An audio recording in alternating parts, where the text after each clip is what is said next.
अस्सलाम वालेकुम वीवर्स, उम्मीद है कि आप सब लोग खैरियत से होंगे। रमज़ान की आमद है और हर घर में रमज़ान की तैयारी चल रही है। तो मैं भी अपनी तैयारी आपसे शेयर करूंगी। मैं बहुत ज़्यादा तैयारी नहीं करती, लेकिन जो भी कुछ मैंने की है मैं आपसे शेयर करूंगी।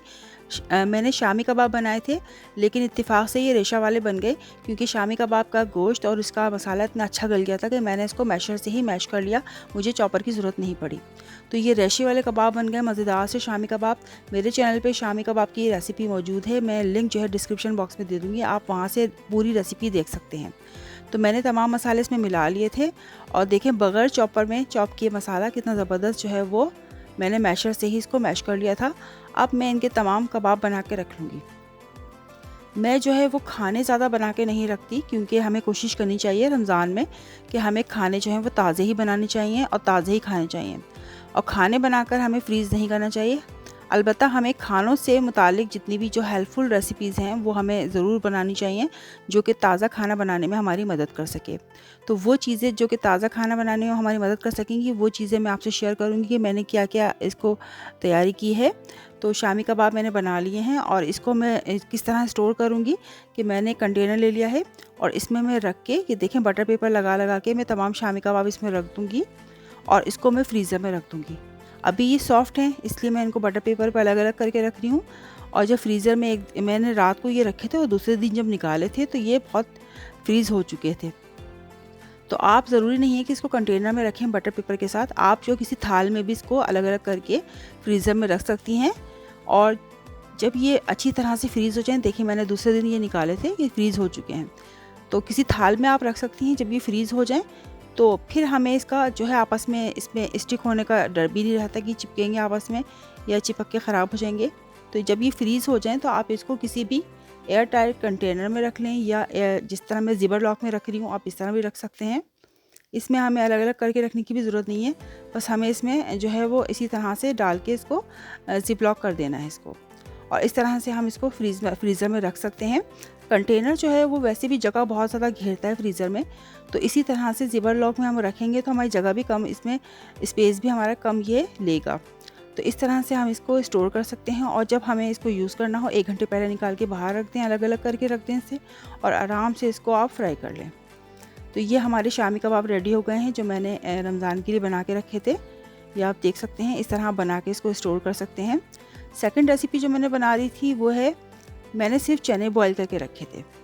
ये देखिए, ये मैंने 2 किलो चने लिए थे और इसमें 1 चमचा मैंने इसमें सोडा डाल के पूरी रात के लिए इसको भिगो दिया था, और फिर मैंने इसको स्टील के भगोने में बॉईल कर लिया। तो इसकी टिप ये है कि आपने, ये देखें मैंने चनों का पानी जो है ड्रेन करके दूसरा पानी डाला था, लेकिन मैंने फुली ड्रेन नहीं किया था, थोड़ा सा पानी उसमें छोड़ दिया था ताकि सोडा थोड़ा सा उसमें रहे। तो ये जल्दी से अच्छी तरह से बॉयल हो जाते हैं चने। और दूसरी टिप ये है कि चनों को हमेशा आप स्टील के किसी भी भगोने में इसको बॉयल करें। अक्सर ये होता है पाकिस्तान में लोग सिल्वर स्टील के भगोनों में या सिल्वर के भगोनों में इसको बॉईल करते हैं, जिससे ये बहुत ही टाइम लगाते हैं और घंटों में जाके बॉईल होते हैं। तो आप पूरी रात जब इसको भिगोएंगे तो जब स्टील के भगोने में आप इसको बॉईल करेंगे, और दूसरी बात यह कि आप जब इसमें झाग आ जाए, इसकी झाग साफ़ करके और इसको ढककर आपने बॉईल करना है, तो ये बहुत जल्दी बॉयल हो जाएंगे, बहुत अच्छी तरह से बॉयल हो जाएंगे, और इसमें ज़्यादा टाइम भी नहीं लगेगा। इस तरह हमारी गैस की भी सेविंग हो जाएगी। पाकिस्तान में वैसे भी आपको पता है गैस की शॉर्टेज है और लोड शेडिंग होती है, तो हमें अपनी एनर्जी को सेव करना चाहिए और हमें स्टील के भगोनों में खाना बनाना चाहिए, और वो भी ढककर बनाना चाहिए ताकि जल्द से जल्द खाना बने और हमारे गैस भी ज़ाया ना हो। अब जब चने मेरे बॉयल हो गए थे, मैंने इनको अच्छी तरह धो के स्ट्रेनर में रख लिया था, और जब ये थोड़े ड्राई हो गए थे तो मैं इसको ज़िपर लॉक में इस तरह से पैक बना रही हूँ इसके। आप भी अपनी ज़रूरत के मुताबिक पैक बना सकते हैं, चाहे तो छोटे वाले ज़िपर पैक भी ले सकते हैं। मैंने थोड़े बड़े साइज़ के ज़िपर पैक लिए थे और उसको एयर टाइट करके मैंने इसको रख दिया था। तो तमाम मैंने इसी तरह से पैक बना लिए थे। मैं इजीली इसको यूज़ कर लेती हूँ। जब मुझे इनको यूज़ करना होता है तो मैं निकाल के बाहर रख देती हूँ फ्रीज़र से, तो ये अच्छी तरह से ये इसकी बर्फ़ मेल्ट हो जाती है और हमें जितने यूज़ करने होते हैं हम इसमें से निकाल लेते हैं। तो 3 बड़े पैक मेरे बने थे इसमें, 2 किलो चने में, और एक छोटा पैक बना था। तो ये बना के मैंने देखिए फ्लैट करके मैंने फ्रीज़र में रख दिए थे। इसके बाद मैंने तकरीबन 750 ग्राम जो है ये इमली भिगोई थी, और इमली का पल्प जो है मैं किसी स्ट्रेनर से, कोई मोटा स्ट्रेनर आपके पास हो तो आप उससे इमली को अच्छी तरह छान के, अब ये होता है ना कि हम इमली का जब पल्प निकालते हैं तो एक एक गुठली बैठ के निकालते हैं, तो एक एक गुठली निकालने में कितना टाइम लग जाता है इमली में। तो इस तरह से मैं तो स्ट्रेनर लेती हूँ। ये तो खैर पकोड़े वाला है जिससे पकोड़े बनाते हैं, तो उसमें ये होता है कि हम इससे स्ट्रेन कर रहे हैं तो इससे हमारे बीज जो है इमली के वो पानी में नीचे गूदे में शामिल नहीं होंगे। तो इस तरह से मैंने तमाम अच्छी तरह से मल के गूदा निकाल लिया था। ये मेरी पूरी बॉटल निकल गई थी। 750 ग्राम मैंने इमली भिगोई थी। इसके बाद मैंने बनाया था टोमेटो प्यूरी। टोमेटो प्यूरी बनाने का फ़ायदा ये होता है कि हमारे जो सालन होते हैं वो झटपट बन जाते हैं, और अगर हमारे पास एक्स्ट्रा टमाटर हों तो हमें इसकी प्यूरी बना के रख लेना चाहिए। प्यूरी बनाने का तरीका भी मेरे चैनल पर मौजूद है और लिंक भी मैं इसमें दे दूँगी, आप देख लीजिएगा डिस्क्रिप्शन बॉक्स में। तो ये मेरी प्यूरी बन गई थी आराम से। मैंने इसको भी इस ग्लास जार में महफूज कर लिया था। कोशिश कीजिएगा जितने भी हम चीज़ें बनाते हैं, चटनियाँ, मसाले वगैरह, तो हम जो है वो प्लास्टिक के जार में ना रखें और उसको कांच के जार में रखें। प्लास्टिक के जार में सेहत के लिए नुकसानदेह होते हैं। इसके बाद मैंने लहसुन और अदरक को पीस के रखा था।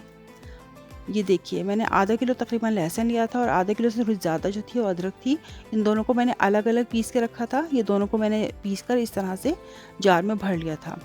तो मुझे जिस चीज़ की ज़रूरत होती है अदरक या लहसुन की, मैं इसमें से ले सकती हूँ। अदरक थोड़ी सी बच गई थी तो मैंने जो आइस क्यूब जो बॉक्स होते हैं उसमें मैंने इसको इस तरह से पैक बना के, इसके क्यूब बना के रख लिए हैं। अब ये क्यूब मैं आराम से खानों में इस्तेमाल कर सकती हूँ। ये जो है वो अदरक के क्यूब हैं। अब हम बना रहे हैं इमली की चटनी। उसके लिए ये मैंने इमली का पल्प निकाला था। 1 प्याला इमली का पल्प है, पुदीना है और ये ज़ीरा, गोल मिर्चें, लहसुन और नमक। इसकी रेसिपी भी मेरे चैनल में मौजूद है, आप इसका लिंक मैं शेयर कर दूँगी, आप देख लीजिएगा। ये मैंने इमली की चटनी बनाई थी, बहुत मज़े की बनी थी। और रमज़ान में मेरे यहाँ सबसे ज़्यादा खाई जाने वाली चटनी जो होती है वो इमली पुदीने की चटनी है, और एक इमली की मीठी चटनी होती है जो बहुत ज़्यादा खाई जाती है, वो भी इंशाल्लाह मैं बना के रखूँगी। इमली के पल्प की मदद से हम इमली की चटनी बना सकते हैं, और काले चनों में मुझे इमली की ज़रूरत पड़ती है तो वो भी मैं यहाँ से ले लेती हूँ आराम से। तो ये तमाम चीज़ें देखें मैंने इस तरह बना के इनको सेव कर लिया था। मैंने वही चीज़ें बनाई थी जो कि हमारा ताज़ा खाना बनाने में हमारे लिए हेल्पफुल साबित होंगी। खाने बना के कभी भी फ्रीज़र में नहीं रखने चाहिए। अगर बहुत मजबूरी हो तो वो अलग बात है कि आप 1-2 दिन का खाना बना के रख लें, अदरवाइज़ नहीं। और ये देखें मैंने फ्रिज भी साफ़ किया था। इन तमाम काम को करने से पहले मैंने फ्रिज को साफ़ किया था, और ये तमाम चटनियाँ मैंने इसमें रख के फ्रीज़ कर दी हैं, नीचे फ्रिज के खाने में रखी हैं। तो जो है इस तरह मैं इनको सेव कर लूँगी, स्टोर कर लूँगी। और ये देखिए ऊपर मेरी लाल चटनी रखी हुई है, जो मैंने आपको बताया था पहले भी जब मैंने लहसुन मिर्च की चटनी की रेसिपी बताई थी कि मेरी फ्रिज में रहती है। ये आलू बुखारे की चटनी है जो कम हो गई है थोड़ी सी, और ये इमली का पल्प है। रमज़ान में फ्रूट में सिर्फ मैं वो चीज़ें सेव करती हूँ जिनमें बहुत ज़्यादा टाइम लगता है जिनको बनाने में, जैसे कि ग्रेप्स हैं। जब हम फ्रूट चाट बनाते हैं तो ग्रेप्स को काटने में, उसको साफ़ करने में बहुत टाइम लगता है। इसीलिए आप पहले से इसकी डंडियाँ वगैरह तोड़ के इसको धो के, और जब ये ड्राई हो जाएँ तो इनको आप किसी कंटेनर में महफूज कर लें। इस तरह चाट बनाने में हम जब फ्रूट चाट बनाते हैं तो वो जल्दी बन जाती है, क्योंकि जो चीज़ें ज़्यादा टाइम लेती हैं तो उनको हम इस तरह करके फ्रिज में रख सकते हैं। ये देखें मैंने एयर टाइट कंटेनर में इसको रख करके रख दिया था, और जब मुझे चाट में डालने की ज़रूरत पड़ेगी फ्रूट चाट में तो मैं इसको निकाल लूँगी। सेकंड नंबर पे आते हैं हमारे अनार। अनार में भी बहुत टाइम लगता है।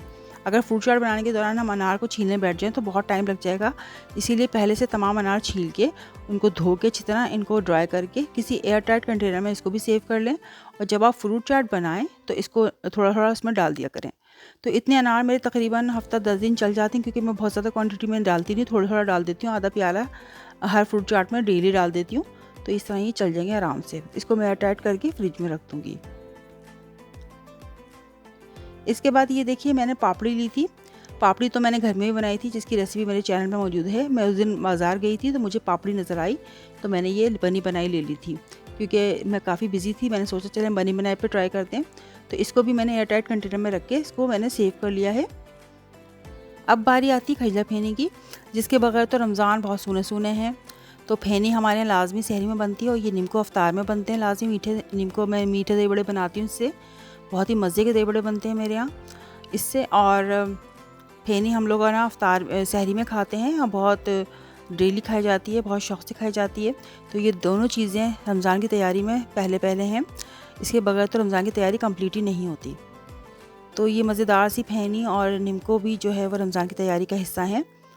अब हमने कुछ शॉपिंग की थी, वो मैं आपसे शेयर करूंगी, क्योंकि पूरी शॉपिंग तो मैं आपको दिखा नहीं सकती। अगर मैं पूरी शॉपिंग दिखाऊंगी तो वीडियो बहुत ही लंबी हो जाएगी। तो मैं आपसे मुख्तसरन अपनी शॉपिंग बताती हूँ कि रमज़ान से पहले हम लोग बहुत सी चीज़ें ख़रीद के लाते हैं। हर रमज़ान में ये होता है कि मैं नई क्रॉकरी वगैरह लेकर आती हूँ, गिलास लेकर आती हूँ, प्लेटें वगैरह लेकर आती हूँ। लेकिन इस दफ़ा मैंने लिए थे फ्राई पैन, बहुत सारे। फ्राई पैन का मुझे शुरू से ही बहुत शौक़ है, मैं बहुत सारे फ्राई पैन लेती हूँ, मुझे अच्छे लगते हैं। इस दफ़ा मैं आइकिया गई थी, वहाँ से मैंने फ्राई पैन लिए थे और ये बॉल्स हैं देखें। बॉल्स भी मेरे पास बहुत सारे हैं, ढेर सारे। मेरे पास तो रखने की जगह भी नहीं है, लेकिन बस मैं ख़रीदती रहती हूँ, मुझे बहुत शौक है इन चीज़ों का। तो मैंने बहुत सारे जो है वो किचन टूल्स लिए थे, आप देख सकते हैं। नाइफ़ वगैरह भी रखी हुई हैं, बहुत सारी चीज़ें हैं। और फ्राई पैन लिए हैं। ये गिलास के सेट हैं, बहुत सारे मुख्तलिफ़ साइज़ के गिलास हैं, क्योंकि माशाल्लाह गिलास बहुत आते हैं घर में। और कांच के गिलास तो आपको पता है कितने टूटते हैं, लेकिन मैं रमज़ान में ज़रूर लेकर आती हूँ गिलास बहुत सारे। तो ये मुख्तलिफ़ साइज़ के गिलासेस भी हैं जो मैंने लिए थे। ये देखिए मुख्तलिफ़ साइज़ के गिलास हैं आइकिया के। और ये फ्राई पैन है जो मेरा फेवरेट है, मैं लेकर आई थी ख़ास तौर पे इसको। मैं आपको इसको खोल के दिखाती हूँ ये कैसा फ्राई पैन है। ये मैंने आइकिया से लिया है, मुझे अच्छा लगा था, बहुत प्यारा लगा था ये देखें कितना प्यारा सा है, कितना अच्छा सा है और काफ़ी मज़बूत भी है। और सबसे बड़ी बात है पीछे से भी एक जैसा ब्लैक है और इसकी इंस्ट्रक्शन लिखी हुई है, उसके मुताबिक हम इसको यूज़ करेंगे तो ये काफ़ी अरसे तक चलेगा और ख़राब नहीं होगा।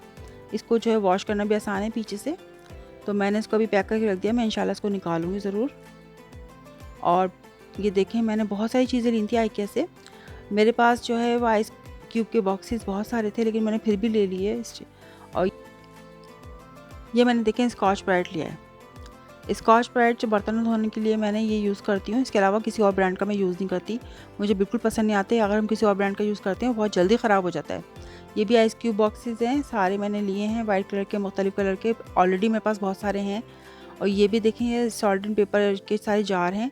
ये ऑलरेडी मेरे पास सारे जो हैं वो जार रखे हुए हैं, लेकिन मैंने फिर भी लेकर आ गई बहुत सारी चीज़ें।